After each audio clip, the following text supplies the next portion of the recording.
के बारे में डियर स्टूडेंट आज आरबीसी के बारे में डिस्कस करेंगे। रेड ब्लड सेल क्या है बोलो? Red blood cell. Red blood cell का दूसरा नाम क्या है बताओ? इरिथ्रोसाइट। क्या नाम है? इरिथ्रोसाइट। अब देखिए आरबीसी से रिलेटेड कुछ बेसिक कॉन्सेप्ट है जो आपको याद रखने हैं और ये क्वेश्चन एग्जाम वगैरह में खासतौर पर नीट में भी और 11th का जब एग्जाम होगा उसमें भी पूछा जा सकता है। तो सबसे पहला जो पॉइंट है वो शेप को लेकर के कि आरबीसी का शेप कैसा है। तो बाइकॉन्केव का मतलब होता है दोनों तरफ से धंसा हुआ, ठीक है। और आरबीसी राउंड भी होता है लेकिन मैमल में बाइकॉन्केव शेप होता है।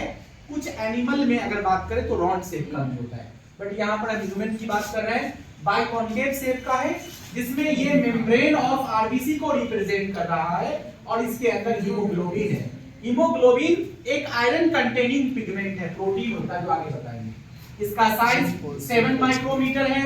इसका नंबर 5 से 5.5 मिलियंस होता है mm cube inverse of blood. मैं आपको बताना चाहूंगा कि ये 1 मिलियन बराबर 10 लाख, तो 50 से 55 लाख आरबीसी होता है ब्लड में। इसका लाइफ स्पान कितने दिन आज बना और कितने दिन बाद मर जाएगा? 120 दिन। लेकिन 120 डेज के बाद मरने के बाद ये इसके डेथ के बाद ये जो स्टोर होगा जाके बॉडी में वो स्प्लीन में होगा, इसलिए स्प्लीन को लिखते हैं ग्रेवयार्ड ऑफ आरबीसी। मैंने यहाँ लिखा after that RBC is stored in spleen so the spleen is called graveyard of RBC. अब बच्चे के जहन में रहता है कि स्प्लीन है कहाँ बॉडी में? तो स्प्लीन जो हम लोग का लेफ्ट साइड में स्टोमक है, स्टोमक के ठीक ऊपर में स्प्लीन होता है। आपके राइट साइड में लीवर होता है, लेफ्ट साइड में स्टोमक होता है। अब देखेंगे यहाँ पर आरबीसी आर फॉर्म्ड और synthesised by red bone marrow. अब जब आरबीसी मर जाएगा तो मरने के बाद कहीं ना कहीं बॉडी में बनेगा। बताओ जी कहाँ बनेगा? आरबीसी कहाँ बनता है? कौन से बोन मैरो में? रेड बोन मैरो में। कहाँ बनता है? Red bone marrow. मैंने यहाँ डायग्राम के माध्यम से समझाने की कोशिश किया कि ये बोन है, बोन में ये पार्ट एपिफाइसिस है और ये भी एपिफाइसिस है, बीच में हाइपोफाइसिस पार्ट होता है और एपिफाइसिस के पास जो बोन मैरो होता है, बोन के अंदर जो फ्लूइड होता है उसको रेड बोन मैरो बोलते हैं और इसी रेड बोन मैरो से बनता है आरबीसी। कैसे बनता है उसके लिए मैंने एक प्रोसेस बताया है कि हम लोग का जो किडनी होता है उस किडनी के पास एक ग्लोमेरुलस स्ट्रक्चर होता है। किडनी के अंदर में नेफ्रॉन होता है, नेफ्रॉन से जुड़ा रहता है।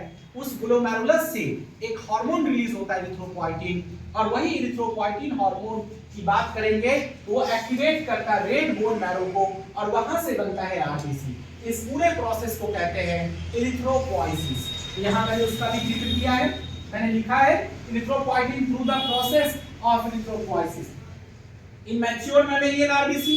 जब आरबीसी बनता है उस समय उसमें न्यूक्लियस होता है, लेकिन जैसे ही आरबीसी मैच्योर होता है उसमें से न्यूक्लियस क्या होता है? डिसअपियर हो जाता है, गायब हो जाता है। तो आपसे पूछेगा कि ह्यूमन बॉडी में कौन सा ऐसा सेल है जिसमें न्यूक्लियस एब्सेंट होता है? तो क्या बोलोगे?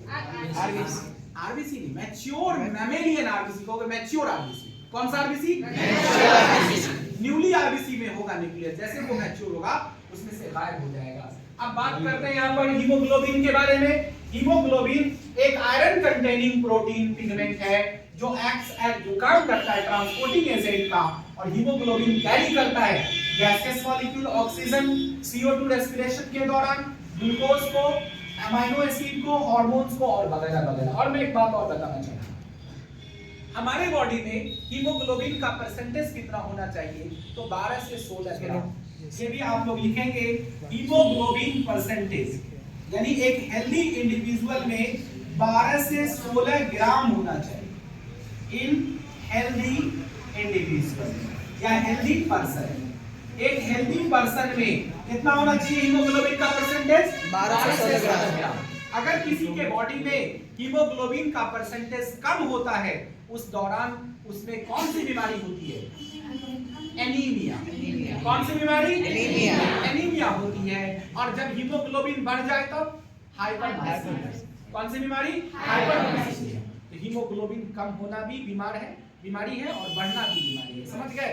तो इसका एक मॉडरेट परसेंटेज होना चाहिए। Thank you so much.